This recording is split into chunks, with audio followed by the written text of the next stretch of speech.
কানে ছেড়ে দাও, লাগছে লাগছে লাগছে।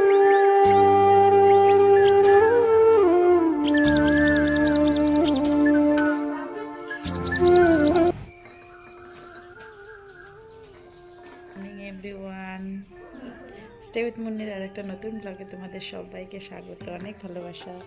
এখন আমরা চা করতে যাচ্ছি। আজকে হচ্ছে বড় ঠাকুরের পুজো দিতে যাব। তো সোনাকে খাওয়ানো হয়ে গেছে, ওকে সেরেলাক খাইয়েছি, বাজারে সেরেলাক, কারণ এখন সকাল 7:10 মতো বাজে। আর ও কান্না করছিল, উঠেছে 6টার।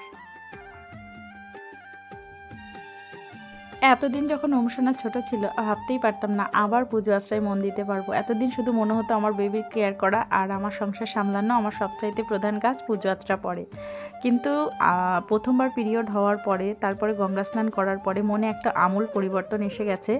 এখন মনে হচ্ছে যে যেন আমি আবার ঠাকুর দেবতার স্মরণ নিতে পারি। আসলে তিনি ছাড়া তো আমাদের কিছুই নেই। তো তার আশীর্বাদ ছাড়া আমরা জীবনে কোনো একটা পা কেন একটা কদমও হয়তো চলতে পারি না। তাই জন্য তাদের স্মরণে থাকাটাই দরকার। আগের দিনের ব্লগে একজন কমেন্ট করেছিলে যে ওমসোনাকে ভাত কিভাবে খাওয়াই।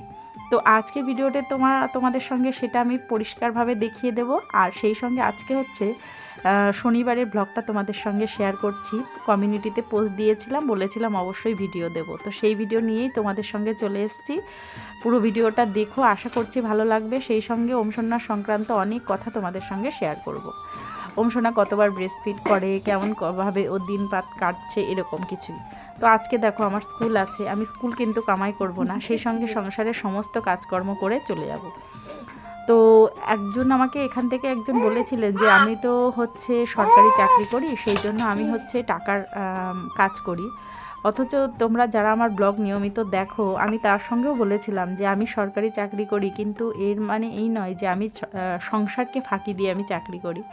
আমি একজন পরিপূর্ণ গৃহিণীর মতো, একজন মায়ের মতো, একজন আদর্শ স্ত্রীর মতো পুরোপুরি সংসারের দায়িত্ব পালন করার পরেই কিন্তু চাকরি করতে যাই। আমি চাই না যে আমার চাকরি করার কারণে আমার সংসারের কেউ বিব্রত হয়, যে বউ চাকরি করে বা মা চাকরি করে বা কেউ চাকরি করে বলেই আমাদের আজকে এই অবস্থা।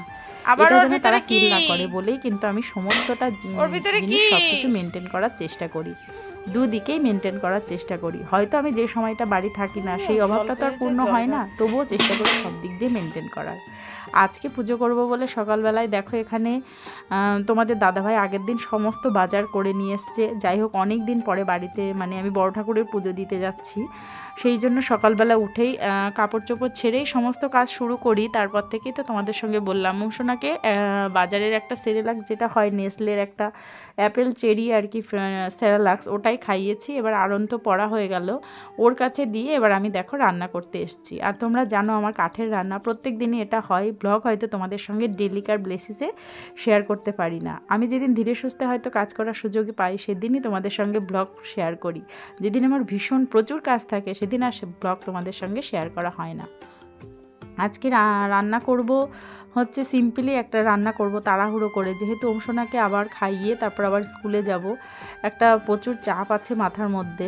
আর ঈশ্বরের কাছে একটা প্রার্থনা যে আমরা অনেক দিন ধরে অনেক যুদ্ধ করে যাচ্ছি নিজেদের সঙ্গে, সেই সঙ্গে সামাজিকতা বা পারিপার্শ্বিক সমস্ত দিক দিয়ে, যেটা সবাই তোমাদের সঙ্গে হয়তো শেয়ার করা হয় না, যে আমাদের সেই মনের আশাটা যেন পূর্ণ হয়। সেই জন্যই কিন্তু ঈশ্বরকে আমরা ডাকি। যখন আমরা বিপদগ্রস্ত অবস্থায় খুব কাছাকাছি চলে আসি, আমাদের মনে হয় আমরা চারিদিকে হাতড়ে আর কুল কিনারা পাচ্ছি না, আমাদের সাহায্য করার মতো আমাদের চারপাশে কেউ নেই, তখনই আমরা ওপরওয়ালাকে ডাকতে থাকি। আর আমরা চাই যে তিনি যেন আমাদেরকে সাহায্য করেন, কারণ তার ভরসা ছাড়া সামান্য চারিদিকের মানুষজনের হাত কত দূরই বা যেতে পারে বলো। তোমাদের দাদাভাইকে আমি যখন বিয়ে করেছিলাম তখন 2015 সাল, আর 2025 সাল আসতে চলেছে, 10 বছর হতে চলেছে। তোমাদের দাদাভাই চেষ্টা করেছে বহুবার যে একটা সরকারি চাকরি জোটানোর জন্য, কিন্তু সেটা ওর ভাগ্যে হয়তো এখনও পর্যন্ত আসেনি, তবে ও হাল ছাড়েনি, সেই সঙ্গে আমিও। আর এই যে আমার চারিদিকে পারিপার্শ্বিক পরিস্থিতি দেখছো, তোমরা হয়তো অনেকের মনে এটা প্রশ্ন জাগতেই পারে, যে কমেন্ট হয়তো করো না যে দিদি তো চাকরি করে তবুও কেন এরকম পরিস্থিতিতে রান্না করে বা এরকম কেন। একটা জিরো থেকে শুরু করা ফ্যামিলি, সেই ফ্যামিলির আমি হাতটা ধরেছি। আর আমার বাবার বাড়ির অবস্থাও ভীষণ খারাপ ছিল, সেখানেও আমার বাবার অবস্থা প্রায় জিরো থেকেই শুরু করে দিয়েছি বলতে পারো। তো যাই হোক, স্কুলে যাওয়ার আগে দেখো ওমসোনাকে এখন খাওয়াবো হচ্ছে অ্যাপেল পিউরি। অ্যাপেলের সঙ্গে আমি যে কথাটা বলতে চাইছিলাম যে ভাত ওমসোনাকে কিভাবে দিই, যখন অ্যাপেল পিউরি আগে ওকে দিতাম, এখন 8 মাস পূর্ণ হওয়ার পর থেকে ওকে অ্যাপেলের সঙ্গে ভাতটা দিয়ে দিই। আমাদের যে রান্না করা ভাত থাকে কোনো দিন সেই ভাতটা একটুখানি মিক্সিতে পেস্ট করে একসঙ্গে ওকে খাইয়ে দিই। তোমরা যারা হাতে চটকে খাওয়াও তারাও সেইভাবে খাওয়াতে পারো, তাহলে একটু ভাত অন্তত ওর পেটে চলে যায়, ভাতে তো কার্বোহাইড্রেট থাকে। এইভাবে খাওয়াই। আর আজকে যেটা খাওয়াবো সেটাও তোমাদের সঙ্গে শেয়ার করব। তো প্রত্যেকটা দিন আমাদের মধ্যে একটা ভীষণ চাপা কান্না, ভীষণ চাপা একটা না পাওয়ার একটা আর্তনাদ থাকে, যেটা তোমাদের দাদাভাই আমরা দুজন মিলে হয়তো শেয়ার করি, তোমাদের সঙ্গে শেয়ার করা হয় না। আজকে খানিকটা তার একটুখানি পরক আর কি তোমাদেরকে শোনালাম। তোমাদের আশীর্বাদ আর ভালোবাসায় আমরা অনেক দূর এগিয়ে যাব, সেটাই আমরা চাই, আর ঈশ্বরের আশীর্বাদ যেন আমরা পাই। তো দেখো, এখানে আমি আজকে তাড়াহুড়োর জন্য আলাদা করে খিচুড়ি রান্না করিনি। ভাত কিভাবে দিচ্ছি তোমরা অবশ্যই দেখে নাও। ভাতের মধ্যেই আমি ওখানে কিন্তু গাজরটা সিদ্ধ করে দিয়েছি। আর দেখো, এখানে নিয়েছি আমি 1 টুকরো পেঁপে, কোনো দিন কচি কুমড়োও থাকে। আর তার সঙ্গে আমি নিয়ে নিচ্ছি হচ্ছে ডাল, মুসুর ডাল, যেটা আলাদা করে রান্না করেছি, মানে আমাদের রান্নায় করেছি, লবণ দেওয়ার আগে সিদ্ধ করে তুলে রেখেছি, সেটাতেই মিক্সিতে পেস্ট করে নিয়ে এসেছি। আর এর সঙ্গে সামান্য একটু গরম জল দিলে এইবার দেখো এটা কত সুন্দর একটা ফাইন পেস্ট তৈরি হয়। ওমসোনা এখনও পর্যন্ত মিক্সিতে পেস্ট করা খাবারই খায়। ও যে একেবারে আস্ত খাবার খায় না তা নয়, ওর অন্য কোনো বড়দের সঙ্গে বা দাদু ঠাম্মার সঙ্গে বসে 2-1টা ভাত কিন্তু আস্ত খায়, মানে গোটা গোটা খেতে পারে। তো এখন দেখো রেডি হয়ে নিচ্ছি। আজকে স্নান না করে স্কুলে যাচ্ছি, কারণ বড় ঠাকুরের পুজোর দিনে আমি স্নান করে স্কুলে যাই না, স্নান না করে স্কুলে যাচ্ছি। সমস্ত রান্না বান্না ওমসোনার খাবার সব খাওয়ানো হয়ে গেছে, তারপর স্কুল করেছি, স্কুল করে একদম 2টোর পরে তারপর স্কুল থেকে বাড়ি এসেছি, এসে স্নান করে নিয়েছি। তোমাদের দাদাভাই দেখো ওখানে নারকেলটা আর কি চুলে দিচ্ছে। আর আরন তো সকালবেলাও দেখলে তো বাড়ির উঠোনের গাছ থেকে শিউলি ফুল কুড়িয়ে রেখেছে, তো আমি চাইছিলাম যে ঠাকুরকে একটা মালা তৈরি করে দেব। তো এখন রেডি হয়ে নিয়েছি। প্রথম কাজ হচ্ছে ওমসোনাকে খাওয়াবো, সেই সঙ্গে পুজোর জোগাড় করব। তো বাচ্চাকে না খাইয়ে কোনো কাজ করতে না নিজেদের ভালো লাগে না। আমি ভাবছিলাম যে ওমসোনাকে কিছু একটা খাইয়ে দিই, তারপরে গিয়ে আমি একেবারে ঠাকুর পুজো জোগাড় করব, তারপরে বেরিয়ে যাব। তো তোমাদের সঙ্গে ভাতের কিন্তু 2টো রেসিপি আমি শেয়ার করলাম। আর রাত্রিবেলা ওমসোনাকে কী দেবো সেটাও তোমাদের সঙ্গে শেয়ার করব, অবশ্যই সঙ্গে থেকে।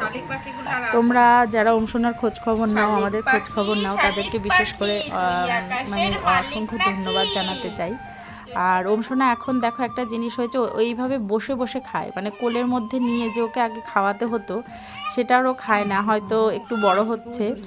আর এই সময়ে বাচ্চাদের 8 কেজি 200 থেকে 9 কেজি 700 মতো মোস্ট প্রবাবলি এরকম আমি দেখলাম আর কি, ওর ওজনের একটা চার্টে ওজন থাকাটা স্বাভাবিক। সুলতানা জিজ্ঞাসা করছিল ওমসোনার এখন আর কি ওজন কত। যাই হোক, ওমসোনার ওজন হচ্ছে 8 কেজি 200 এখন আছে আপাতত, কারণ এর আগেও ওটা তাই ছিল। আর এই নিয়ে আমি না টেনশন করছি না, যে ওজন কম বলে অতটা টেনশন করছি না। আমি চাই যে বাচ্চা সুস্থ থাক, সেটাই হচ্ছে সবচাইতে বড় কথা। আর তোমাদের সঙ্গে তো বাচ্চার সলিড শুরু নিয়ে আমি একটা কমিউনিটি পোস্ট আজকে দিয়েছি। যদি তোমরা এর চাইতেও বেশি কিছু জানতে চাও তাহলে অবশ্যই কমেন্ট করে জানিও, আমি যতটা সম্ভব জানানোর চেষ্টা করব। কারণ বড়টার বেলায় একরকম, ছোটোটার বেলায় একরকম, অনেক রকম অভিজ্ঞতার সম্মুখীন হয়েছি। তো তাই তো দেখো, এখানে ঠাকুর পুজোর জন্য সমস্ত কিছু নিজে হাতে গুছিয়ে নিয়েছি। ভীষণ ভালো লাগছে আমার পুজো করে, আর পুজোটা করে আমি খুব স্যাটিসফাইড ছিলাম, কারণ আমি সব কিছু ঠিকঠাক মতো অ্যারেঞ্জ করতে পেরেছিলাম। আর সারাদিন উপোস করে থেকে অনেকে, ওর বাবা জানো তো আমার জন্য ওআরএস এনে রেখেছিল। তো আমি বলেছি যতক্ষণ না আমার মাথা ঘুরবে ততক্ষণ আমি ওআরএস খাবো না, মানে আমি কিছু না খেয়ে পুজো দেওয়াটাই প্রেফার করি। মানে উপোস তো পুরোপুরি উপোস, অনেকে এটা ওটা হয়তো খায়, আমার ঠাকুর না করে যে আমার এমন কোনো দিন আসে যে আমার ওরকম কিছু খেতে হয়। তো দেখো, এখানে নিজে হাতে আর কি প্রসাদ সমস্ত তৈরি করে নিয়েছি। আর তারপরে ওমসোনার সঙ্গে একটুখানি ফটোশ্যুট করে আমরা বেরিয়ে পড়ব। কাছেই, মোটামুটি 1/2 কিলোমিটারের মধ্যে তোমাদের দাদাভাই আমাকে গাড়িতে করে দিয়ে এসেছিলো। তারপরে ওমসোনার ডাক্তার দেখানো ছিল, মানে চেক আপ ছিল।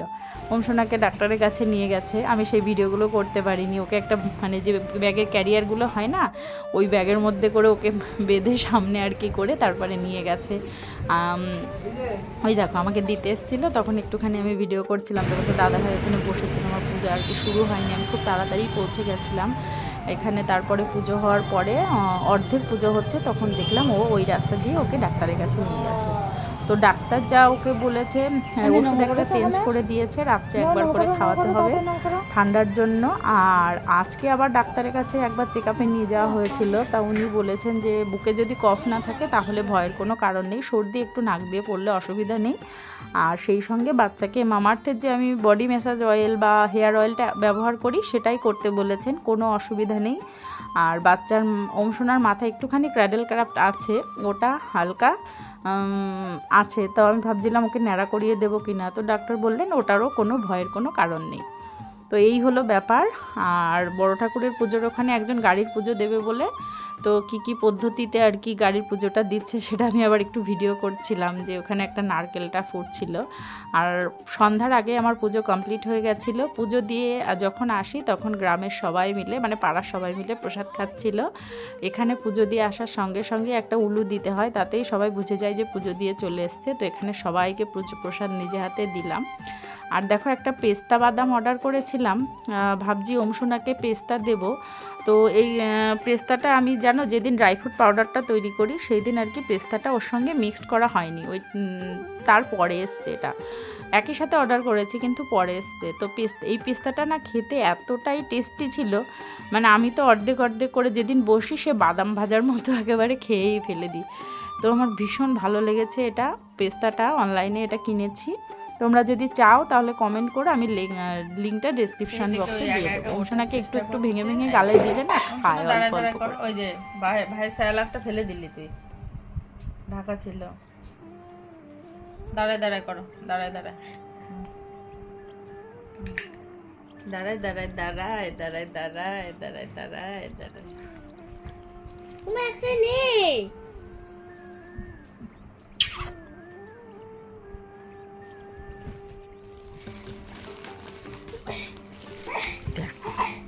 দেখো অনেকে সাদা শাড়ি পরে, ফুল সাদা শাড়ি আমি দেখি, কিন্তু আমি আগে একদম এটা পছন্দ করতাম না। ইদানিং আমার মনে হয় যে একটা লাল ব্লাউজ পরবো আর সঙ্গে একটা সাদা শাড়ি পরবো, মানে এটা আমার খুব শখ। এইদিন ব্লগে একজন দেখছিলাম আর কি সাদা শাড়ি, ওটার লিঙ্ক নিয়ে আমি মিশো থেকে এই শাড়িটা কিনেছি। তো আমি না পরা পর্যন্ত তোমাদের বলতে পারছি না যে এটা কতটা স্যাটিসফাইড আর কি, কতটা আর কি ভালো বা কেমন। যাই হোক, ব্রাশু কাপড়ের শাড়িটা। তো চলো তোমাদের সঙ্গে একটু গল্প করে। কিনেছি, দাম নিয়েছি কত বলো তো, মাত্র 200 টাকা। এটা আজকে এসছে, 5-6 দিন হলো অর্ডার করেছি ভাইফোঁটার সময়ে। এটা পরে অবশ্যই রিভিউ দেবো তোমাদেরকে। আর এই শাড়িটা আমি আর কি ব্লগে একজনের দেখেছি, মানে পরেছিল, আর হচ্ছে এত সুন্দর লাগছিল, তো আমি বললাম আমি একটা কিনি। তো সাদাই কিনেছি পুজো দিতে যাওয়ার জন্য। তো তোমাদেরকে অবশ্যই দেখাবো যে কেমন লাগছে, ঠিক আছে? ওগুলো দেখো কোথায় ঢুকে গেছে। কি করছিস?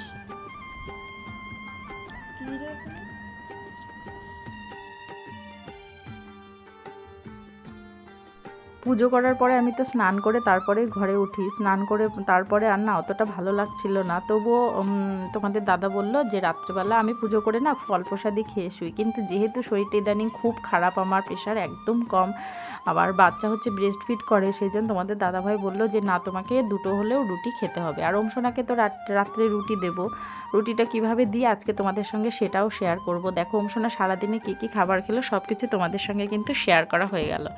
তো আজকে রুটিটা আমি এখন সেঁকে নিচ্ছি তাড়াতাড়ি করে। আর অংশনা যখন রাত্রেবেলা রুটি দিই ওকে, রুটিটা একটু আগের থেকেই করে রাখতে হয়, কারণ রুটিটা একটু গরম জলে ভিজিয়ে রাখি, তো তারপরে সেটা একদম সফট হয়ে যায়, আর তারপরেই কিন্তু অংশনাকে সেটা আর কি খাওয়াই। আর অংশনা দেখো হামাগুড়ি দিতে শিখে এখন তো কোথাও ওকে রাখা যায় না, এই দেখো পা ধরে রেখেছি, ও গুড়গুড় করে চলে যাবে। তো যাই হোক, অংশনা হামাগুড়ি দিতে শিখে গেছে, আর এইভাবে আস্তে আস্তে গা ধরে একটু দাঁড়াতেও শিখে গেছে। আর বাচ্চা বড় হচ্ছে, এই আমি জানি খুব তাড়াতাড়ি এই সময়গুলো শেষ হয়ে যাবে, ওই জন্য আমি যতটা সম্ভব অংশনার সঙ্গে কোয়ালিটি টাইম স্পেন্ড করার চেষ্টা করি। তোমরা আজকে যারা পুরোটা দেখছো সবাইকে অসংখ্য ধন্যবাদ জানাই, কারণ আমার এই ব্লগটা আর কি খুব কষ্ট করে তৈরি করা। তোমরা যারা তোমাদের সময় নষ্ট করে আমার ব্লগটা দেখো তাদেরকে অসংখ্য ধন্যবাদ। তো দেখো রুটিটা অনেকক্ষণ ভিজিয়ে রাখার পরে কতটা সফট হয়ে গেছে। এই রুটিটা এবার আমি এই মিক্সির মধ্যে দিয়ে দিচ্ছি। তোমরা এই চাইলে এর সঙ্গে কলাও দিতে পারো। আমি একটুখানি কলা দিয়েছি আর ফর্মুলা মিল্ক দিয়েছি, মানে দুধ কলা রুটি। এটা একটা বেস্ট একটা কম্বিনেশন আমার মনে হয়। সেই জন্য আর দেখো এর মধ্যে কিন্তু কোনো মিশ্রি বা এই ধরনের কিছুই আমি অ্যাড করিনি, এটাই ওমসোনাকে খাইয়ে দিয়েছি। আর এই যে ওমসোনা এখন তারা দেখতে শিখে গেছে, আকাশের চাঁদ দেখতে শিখে গেছে। আমার মনে হয় এটাই একটা পারফেক্ট টাইম ওমসোনাকে ওই কবিতাটা শোনানোর, আয় আয় চাঁদ মামা টিপ দিয়ে যা। তো যাই হোক ওমসোনাকে আমি সেটাই করছিলাম। সন্ধ্যার রাতে সুন্দর একটা চাঁদ উঠেছিল। তোমরাও তোমাদের সঙ্গে বাচ্চার সঙ্গে কোয়ালিটি টাইম স্পেন্ড করো, কারণ এই সময়টা খুব তাড়াতাড়ি চলে যাবে। ওরা বড় হয়ে যাবে, একটা টাইমে ওরা আর কোলেও উঠবে না, কাছেও ঘেঁষবে না, খুব তাড়াতাড়ি সময়টা চলে যেতে চলেছে। তো সবাই সবার বাচ্চার সঙ্গে সময় কাটাও, ভালো ভালো সময় কাটাও, ভালো স্মৃতি আর কি তৈরি করো। সবাই ভালো থেকো, সুস্থ থেকো। আমার এই ব্লগটা যদি ভালো লাগে একটা লাইক করে দিও আর শেয়ার করো তোমাদের বন্ধুদের সঙ্গে। ধন্যবাদ।